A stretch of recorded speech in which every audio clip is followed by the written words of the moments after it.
Welcome to r/entitled parents, where these entitled parents lock their daughter in her own house. Parents try controlling my life and freak out when I take back control. My parents don't seem to understand what boundaries are. Since I was 11 years old, I've had problems with my parents. I'm now 18, so it's been well over 7 years. Well, on a particular day in December 2021, I got in a fight with my boyfriend. We weren't screaming at each other, but I was getting angry over stupid things and started raising my voice. My mother overheard the fight since she was near my room and decided to barge into it. Instead of asking what's wrong or what's going on, she started trying to get me off the phone. I declined and asked her to leave at least 3 times before shutting the door in her face as she wouldn't go. She then opened my door again and started to scream at me to hand her my phone. This is where I started to get annoyed, as I'm a grown adult handling my relationship. So I said no multiple times to her. This turned into a fight between my mother and I, as me handling my own relationship wasn't good enough for her and she wanted to intrude on it. As my mother and I keep going back and forth, my father comes into my room. Once entering my room, he proceeds to start screaming at me to hand them my phone. I still decline. At this point, I've hung up and showed them I have. But that wasn't good enough for them. They wanted to take it further and start threatening to take my car. It was a gift in 2020 and my dad is still paying it off, so it's in his name. I still said to them no, because I haven't done anything wrong. They start getting in my face, screaming at me. I give them my phone because I'm sick of fighting with them. And no matter how much I walk away, they keep getting in my face.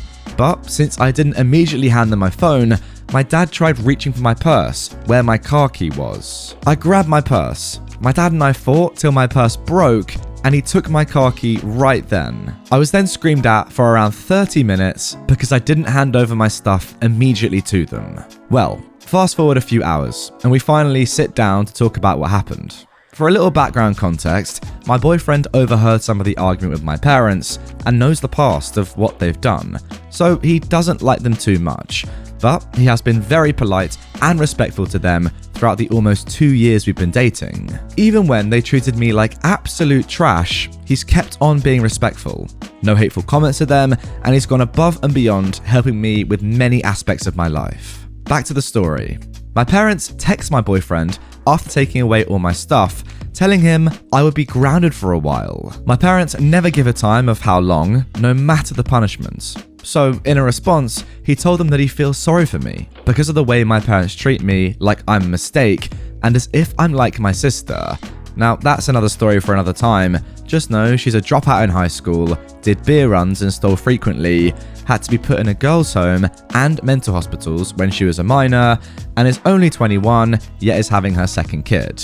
And he would gladly open his home to me, so I'm not left being treated in such a fashion anymore. This in turn made my parents very angry, so they texted him back saying that he should keep his mouth shut and stay out of things he shouldn't be involved in before it gets bad for him. But even though I didn't see the message, I was punished further for it. I then had to listen to my parents degrade him as an overall human because he sent a message to them about their behavior towards me, calling him many names such as a wuss and abusive. I asked them why they think he's abusive, and they cited our argument that happened that day. But when I told them they only heard me speaking, my tone of voice, etc., they tried to pull the I don't know what I'm talking about and I should shut up and listen because they know what's best. I still continue to stand up for my boyfriend because he's done nothing wrong, especially not being labelled abusive. He's never called me names, hurt me physically, or done anything in the realm of abusive. My parents, on the other hand, have. And when their behaviors are shown to other people outside of the people in my household, they tend to freak out and blame the other one to be abusive, controlling, and not good for me. Well, I wasn't going to take it this time, and I stood up for my boyfriend, telling them he's not abusive or a wuss and that they shouldn't be calling him that. They continued to try to manipulate me into thinking he was, even putting in the fact that he doesn't know what parents are like since his mum was absent in his life and his dad was an alcoholic. This angered me, but I kept my composure and told them to not say that type of stuff about him. But because I even defended him, I then wasn't allowed to talk to him, hang out with him, or any of my friends till my dad got to talk face to face with my boyfriend. They then also tried to take away my dream job that I was getting, since I'd be working with my boyfriend's stepmom. Now, her giving me this was really a once-in-a-lifetime opportunity. Well, I didn't agree with any of that, especially since I wouldn't be able to get an opportunity to work in that field till after college, and that my boyfriend doesn't need to talk to them about the message. I see nothing wrong with it since they were called out on their BS. Since I didn't agree again, they ended the talk, and they tried to pull the "you know I love and care for you" card to try and breadcrumb me into forgiving them for their behavior. This just fueled the hatred inside of me, because they never looked at their mistakes as parents and how much over the years they've hurt me as a human. Instead, they tried to be materialistic at times and get me things, which I am grateful for, but it doesn't excuse their behavior. At the end of the night, around 4 hours at most later, they had very loud sex in their bedroom that I could hear from the kitchen. This really spoke to me because they rarely have sex, and this seemed disgusting, especially after what had happened that day. So in turn, once I got my old phone and car back, I bought a new phone for myself. I plan on getting my own phone line. I blocked my father from accessing my bank account, and I really haven't been home much at all. And when I am, I'm hiding in my bedroom. This includes my birthday too. I was in my room the whole time, then went to a friend's and spent the night there. To this day, I barely try to talk to them, and I plan on moving out very soon. The only thing stopping me is completing high school and college. It's dual credits. I'm doing college and AP classes in high school, so I'm taking very difficult classes while also working my dream job with my boyfriend's stepmom. But that's my story. Thanks for reading it, and writing it has really helped me out in a lot of ways. Well, OP, it's pretty clear to me that your parents have some pretty significant control issues. Wow. I mean, I didn't even know that parents like that even existed in this world. OP, I'm so sorry that you've had to deal with them for your entire life. Yeah, as you said, looking to get out as quickly as you can seems pretty wise. It's just very horrible, isn't it? Like living in your own home and feeling as if you have to hide from your own parents because they're that disgusting. Ugh. Wow, what a toxic place to live. I think the crazy thing is now that like OP is 18, like they are an adult, yet their parents are still crazy controlling. Trying to get in a conversation between her and her boyfriend is actually nuts. But grounding an 18-year-old, surely that's not. I mean, like you can't actually, that's actually illegal. If they were genuinely holding you there against your will as an 18-year-old, that is actually illegal. Like if you called the police and they'd come, they would have forced your parents to stop forcing you to stay inside. Like you can't do that to an 18-year-old. That's nuts. Now moving on to our second entitled parent story of this episode. Entitled Mum forced attendance to over-glorified church function to show off my kid.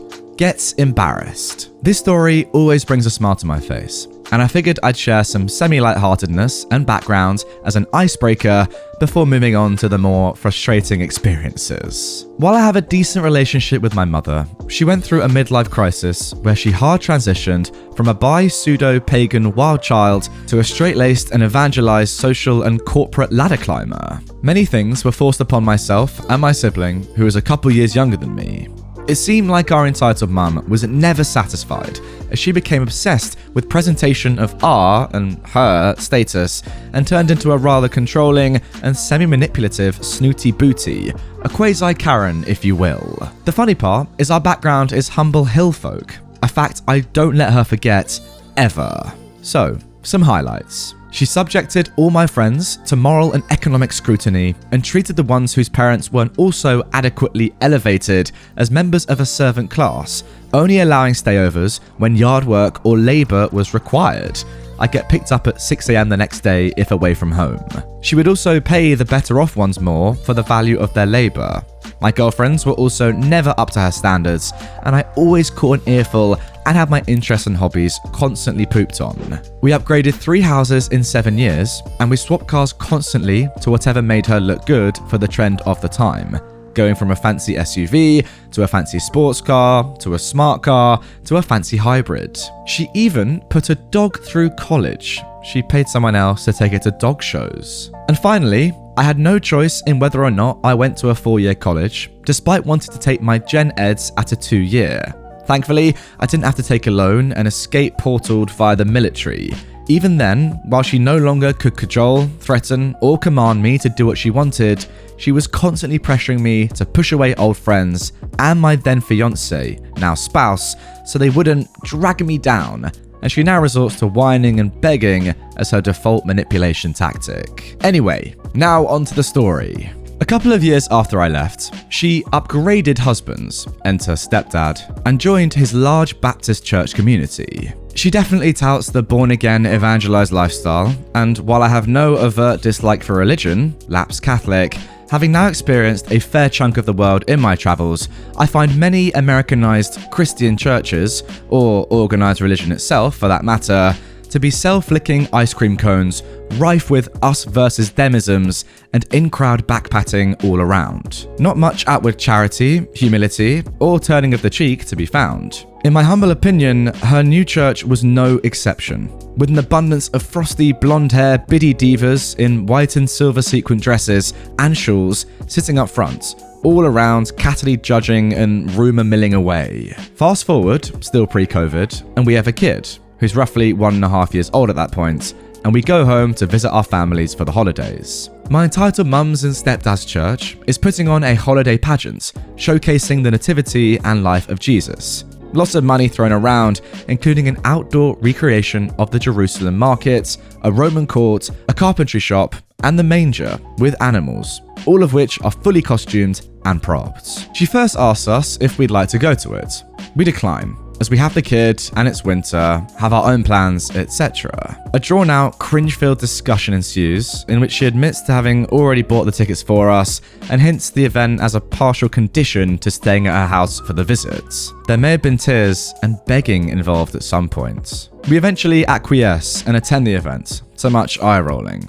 Don't worry, I get to tell her no plenty of times. Because it's a massive church, they organise by ticket lot number, and go figure, the church elite had first pick of tickets, so they all get first go-arounds and are lumped together, so we were the second or third group at the doors. The woodshop scene was pain incarnate for anyone who knows anything about wood.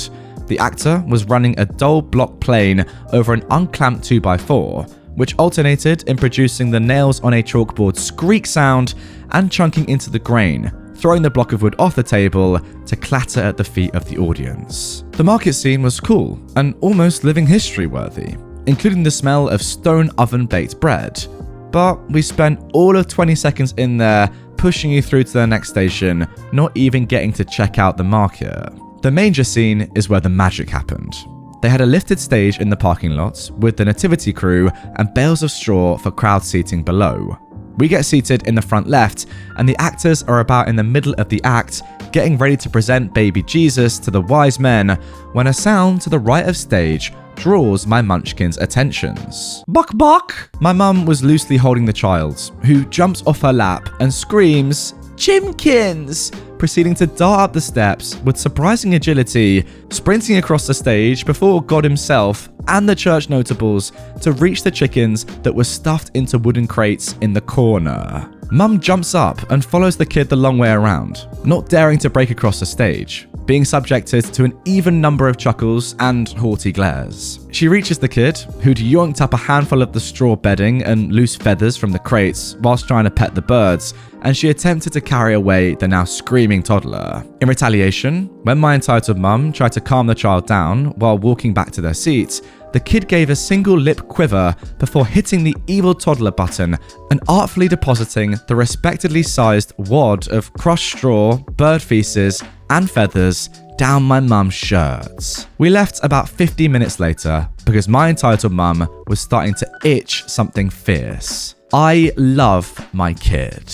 Now this story is just great because look, nothing too serious happened. It was a funny moment and it's really good. You know, a little bit of karma. Being forced to go to an event that you don't want to go to, something you think is just way over the top and unnecessary and you'd rather just not have to do, and then your own kid becoming the center of attention and taking away from the entire point of the whole thing. It's just really good. Innocent, great, but it makes your entitled mum, you know, mad. And that's what we all want, really. Making entitled people feel bad. It's a good thing. They get a taste of their own medicine, surely. I mean, can you imagine how cute that is, by the way? Chimkins. That's just cute. I'm sorry. It's cute than anything else going on stage, that's for sure. Oh, and I almost forgot. Your mum having that stuff down her shirt.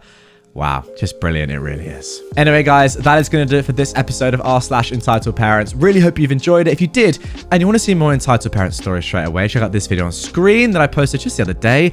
It is lovely, watch it. If you're new to the channel, hit this button, subscribe for daily Reddit content, and I will see you guys all tomorrow with a brand new episode.